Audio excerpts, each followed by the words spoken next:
데살로니가 전서 5장 1절에서 6절 말씀입니다. 저와 번갈아 교독하고 마지막 절 함께 읽겠습니다. 형제들아, 때와 시기에 관하여는 너희에게 쓸 것이 없음은 주의 날이 밤에 도둑같이 이를 줄을 너희 자신이 자세히 알기 때문이라. 그들이 평안하다 안전하다 할 그때에 임신한 여자에게 해산의 고통이 이른과 같이 멸망이 갑자기 그들에게 이르리니 결코 피하지 못하리라.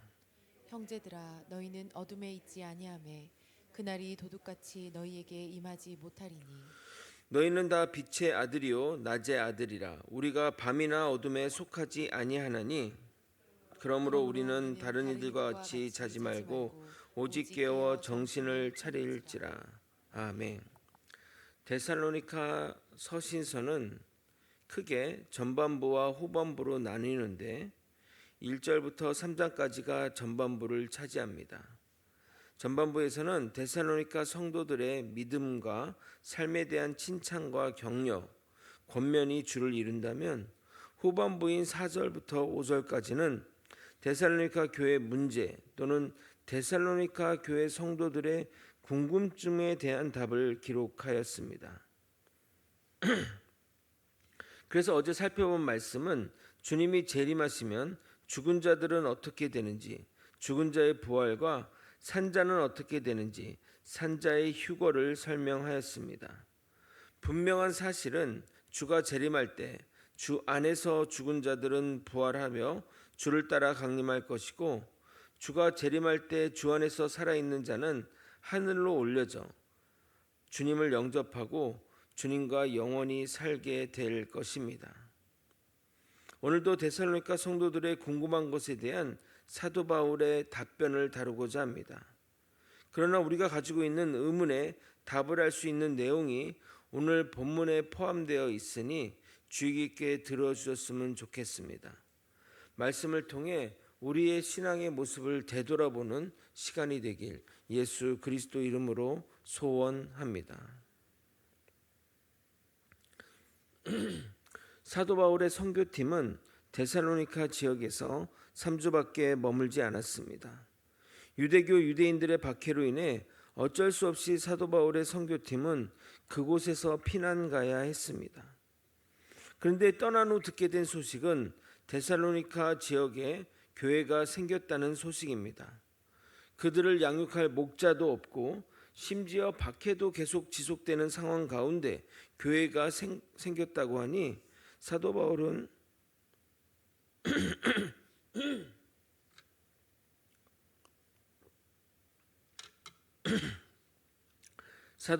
걱정이 되어 디모데를 파송하게 됩니다. 그리고 시간이 지나 돌아온 디모데로부터 전해 들은 데살로니가 교회 소식은 놀라움 그 자체였습니다. 그들이 믿음의 역사와 사랑의 수고와 소망의 인내를 나타내며 신앙생활을 잘하고 있다는 이야기였던 것입니다. 거기다가 형제 사랑을 실천하여 마게도냐 및 아가야 지방의 모범이 될 정도였습니다. 아니, 신앙생활을 오래 한 자들도 그렇게 살지 못하는데 어떻게 3주 정도만 그 신앙생활을 사도 바울 팀과 같이 한 팀이 이렇게 신앙생활을 잘할 수 있을까요? 이런 사실 때문에 사도 바울의 선교팀이 3주간 머문 게 아니라 더 오래 머문 것이 아닌가 의문을 표하는 학자들이 있지만 근거는 없습니다. 그런데 오늘 본문이 그 해답을 줄 것입니다. 먼저 1절을 여러분이 다시 한번 읽어보도록 하겠습니다. 시작. 형제들아, 때와 시기에 관하여는 너희에게 쓸 것이 없음은. 여기서 때와 시기는 무슨 때와 시기를 말하는 것일까요? 네, 바로 종말의 때와 시기를 말하는 겁니다. 즉 데살로니가 교회 성도들이 디모데를 통해서 물어본 질문은 종말의 때와 시기에 관해 질문한 것입니다. 데살로니가 성도들이 믿음의 좋은 모습을 보이며 신앙생활을 할 수 있었다는 것은 종말의 신앙 때문이라는 것을 보여주는 한 단면이라 할 수 있습니다. 종말의 신앙은 유익한 면이 많습니다. 주님이 다시 오신다는, 그리고 곧 오신다는 그 생각이 우리 신앙의 잘못된 부분과 더러운 부분을 정결하게 하는 작용을 하며 우리를 더욱더 주님과 가까이 하게 만듭니다. 그러나 종말의 때에 집중하게 되면 그때부터 종말은 인간에게 두려움과 공포를 가져오며 우리의 신앙을 급하게 만드는 경향이 있습니다. 예를 들어 내일 모레 주님이 오신다면 여러분은 내일 뭘 하시겠습니까? 장 보러 가시겠습니까? 일하러 가시겠습니까? 아니면 뭐 중요한 모임이 있다고 거기를 참석하러 가시겠습니까? 다 의미가 없어지게 되는 겁니다. 학교도 직장도 모든 것도 일터도 모든 것도 말입니다. 사이비 종말론에 빠진 자들의 모습이 결국 이렇게 된다는 것입니다. 사이비 종말론에 빠진 자들의 신앙의 모습을 곁에서 보면 감동적입니다. 모든 것을 다 헌신하며 주의 일에 최선을 다하기 때문입니다. 그러니까 그들의 모습만 보면 정말 주님을 제대로 믿는 사람처럼 보입니다. 그러니까 그들이 잘못된 건 아닙니다. 종말의 때에는 그렇게 살아야죠. 여기 정말 말씀드린 대로 일주일 후에 예수님 온다면 여러분의 신앙생활은 다 달라질 것입니다. 그동안 중요하게 여겼던 것이 다 의미가 없기 때문에. 그래서 그들의 모습은 순수 그 자체입니다. 그래서 그들을 볼 때마다 참 안타깝습니다. 어쩌다가 저렇게 되었는지 안타깝고 그들을 구출해내고 싶지만 결코 쉽지는 않습니다. 과거에는 날짜를 딱 정해놓고 날짜를 적고 시한부 종말론 하니까 날짜가 지나면 그때 돼서 깨닫고 나오는 사람들이 있는데 요즘은 이단들도 머리가 좋아. 날짜를 규정하지 않고 뭐 사람 수가 정해져야 된다. 뭐 14만 4천이 차야만 주님이 온다. 뭐 이런 식으로 이제 하는 거죠. 근데 여러분 뭐 신천지 매년 뭐 10만 교육생 양성 뭐 어쩌고 그럼 매년 10만씩 했는데 지금 뭐 그렇게 따지면 100만이 넘은 거 아닙니까? 근데 14만 4천은 남고도 남는 숫자인데 아직도 종말이 오지 않는데 사람들은 그거에 그냥 매몰되어 거기서 살고 있으니 참 안타까울 따름입니다. 그러므로 데살로니가 교회가 탄압과 핍박 가운데서도 그리고 생긴 지 얼마 안 되었음에도 믿음의 순수성과 신앙인의 삶의 모습을 아름다운 이유는 바로 이 종말 신앙 때문이라 할 수 있습니다. 그런데 여기 때와 시기에 관하여는 그것을 살펴볼 필요가 있습니다. 이 문장은 예수님이 승천하시기 전에 제자들이 주님께 종말의 때가 언제입니까? 물어보자 주님이 이 두 단어를 사용하여 답을 하셨습니다. 사도행전 1장 7절을 여러분이 한번 읽어보도록 하겠습니다. 함께 읽겠습니다. 시작. 이르시되 때와 시기는 아버지께서 자기의 권한에 두셨으니 너희가 알 바 아니요. 때와 시기의 헬라어는 우리가 잘 아는 크로노스와 카이로스를 말합니다. 때로 번역된 크로노스는 연대기적 시간을 말하는 것이고 시기로 번역된 카이로스는 결정적인 때, 특정한 때를 말합니다. 그냥 우리가 얘기하는 흔한 시간들은 카이로스고 그 시간 가운데 특별한 시간을 그것을 크로노스라고 특별한 시간을 카이로스라고 합니다. 예를 들어 2002년 하면 여러분 무엇이 떠오릅니까? 대부분 월드컵이 생각날 것입니다. 이게 바로 카이로스의 시간입니다. 그러면 2013년은 뭐죠? 그냥 2013년이죠. 이게 크로노스의 시간이라는 겁니다. 그럼 왜 종말을 이 두 단어를 사용하여 설명하는 것일까요? 종말의 날은 어느 한 날 갑자기 도래하는 것이 아니라 다양한 사건들이 발생하는 가운데 일어나는 것입니다. 마태복음 24장에 기록된 여러 가지 징조의 사건들이 벌어진 후에 그 결정적인 시기가 오는 것입니다. 그러나 그 징조들은 결정적인 날이 오고 나서야, 그러니까 종말이 딱 닥치고 나서야 그 징조가 그 징조였구나라고 확인하게 됩니다.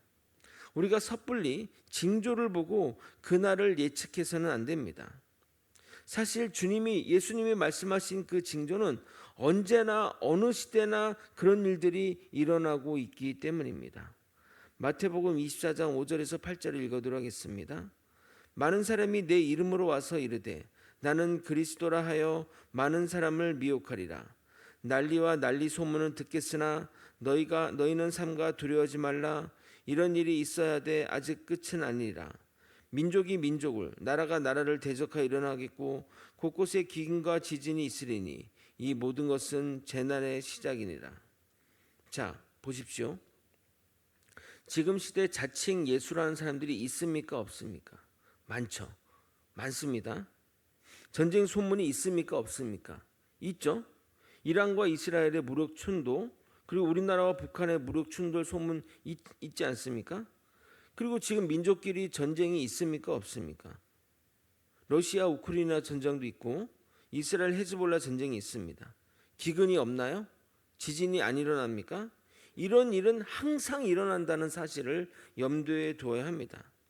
세대주의 종말론이란 말씀을 현실에 바로 적용하는 것을 말하는데, 말씀을 현실 상황에 잘 적용하면 정말 종말이 일어날 것처럼 여겨집니다. 미소 냉전이 심할 때 종말이 올 것이라 주장한 사람들이 있었는데, 그때는 그 말이 맞는 것처럼 여겨졌습니다. 걸프전 때는 안 그런 줄 아십니까? 걸프전 때는 종말이 일어난다고 많은 이들이 주장했는데, 그때도 지진도 있었고 기근도 있었고 자칭 예수도 있었습니다. 최근 우크라이나 러시아 전쟁에서도 3차 대전이 일어난다며 드디어 성경이 말하는 종말이 왔다고 떠드는 사람이 있었습니다. 그 당시는 성경 말씀처럼 다 맞는 것처럼 보입니다. 그러나 그때와 그 시기는 아무도 모릅니다. 징조를 보고 때와 시기를 예측해서는 안 됩니다. 그래서 사도 바울도 때와 시기에 대해서는 말할 것이 없다고 말하며 그날은 도둑같이 임할 것을 말합니다. 도둑이 언제 어디 몇 월 며칠 어디에 가겠다고 말합니까?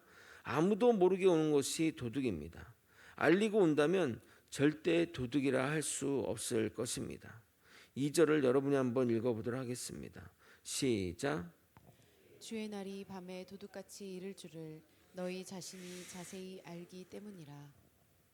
그러므로 우리가 종말을 대하는 자세는 일상의 삶을 포기하며 종말이 언제 올지 전전긍긍하며 살아서는 안 되고, 반대로 종말이 언제 오겠냐며 그날이 안 오는 거 아니냐 하며 태평하게 살아서도 안 됩니다. 그날은 누구도 알 수 없으며 누구도 예측할 수 없습니다. 그러기 때문에 아무도 종말을 피할 수 없습니다. 3절입니다. 그들이 평안하다 안전하다 할 그때에 임신한 여자에게 해산의 고통이 이른 것 같이 멸망이 갑자기 그들에게 이르니 결코 피하지 못하리라. 그런데 사도 바울은 이어지는 9절에서 우리 믿는 자에게는 종말이 도적같이 임하지 않는다고 말합니다. 4절을 여러분이 한번 읽어보겠습니다. 시작. 형제들아 너희는 어둠에 있지 아니하매 그날이 도둑같이 너희에게 임하지 못하리니. 우리가 어둠에 있지 않으니 종말의 때가 우리에게는 도둑처럼 임하지 않는다고 합니다. 그런데 이 구절의 의미를 우리가 종말의 때를 안다고 해석해서는 안 됩니다. 사람들이 도둑의 침입을 담할 때 속수무책으로 당하는 이유는 첫 번째, 도둑이 한밤에 예고 없이 오기 때문입니다. 그리고 두 번째, 집주인이 잠들어 있기 때문입니다. 도둑이 예고 없이 오는 것에 대해서는 우리가 조절하거나 우리가 그것을 예측하고 할 수 있는 힘은 없습니다. 그런데 주인이 깨어 있다면 그 도적이 왔을 때 조치를 취할 수 있는 것입니다. 밤에 불을 켜고 소리를 지르거나 경찰에 신고하거나 최악의 경우 몽둥이 들고 때려잡을 수도 있는 것입니다. 우리는 도둑이 언제 올지 모릅니다. 그러나 깨어 있다면 도둑에 대해 대처할 능력이 생기는 것입니다. 마찬가지로 종말도 그렇습니다. 종말이 언제 올지는 아무도 모릅니다. 그러나 종말이 오면 우리는 어떻게 해야 될지 그 상황 가운데 대처할 것들을 알게 된다는 겁니다. 세상 사람들은 어둠에 있고 도둑도 어둠 속으로 오기에 대책 없이 당하는 것이지만 도둑이 어둠에 올지라도 우리는 깨어 있게 그들의 침입을 대처할 수 있는 것입니다. 왜냐하면 우리는 빛의 아들이며 어둠에 속하지 않았기 때문입니다. 5절을 또한 여러분이 읽어보도록 하겠습니다. 함께 읽겠습니다. 시작. 너희는 다 빛의 아들이요 낮의 아들이라. 우리가 밤이나 어둠에 속하지 아니하나니. 우리가 빛의 아들이니까 그러니까 어떻게 해야 됩니까? 깨어 이 시대를 밝히고 기도해야 하는 겁니다. 종말의 때일수록 더 말입니다.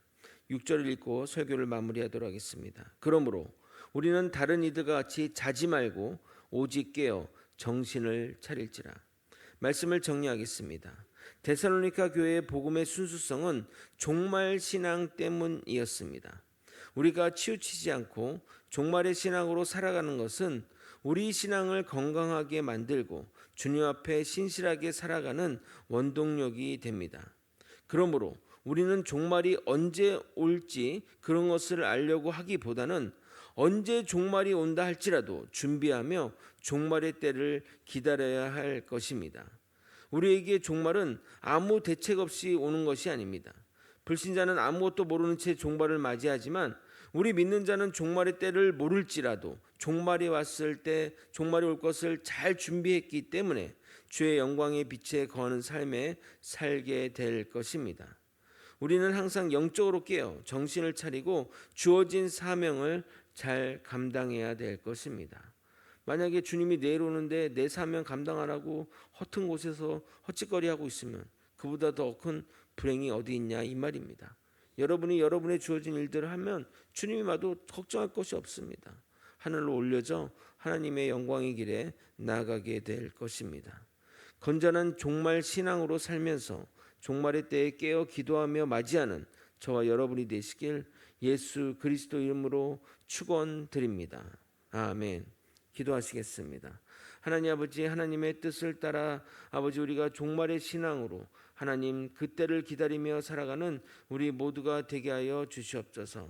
아버지, 우리가 정말 종말의 때에 헛짓거리하지 않게 도와주시고 헛된 곳에서 믿음 생활하지 않게 하시며 오직 주님 바라보며 살아갈 수 있도록 이끌어 주시옵소서. 이 모든 것 우리의 생명 되시는 예수 그리스도 이름으로 기도드리옵나이다. 아멘.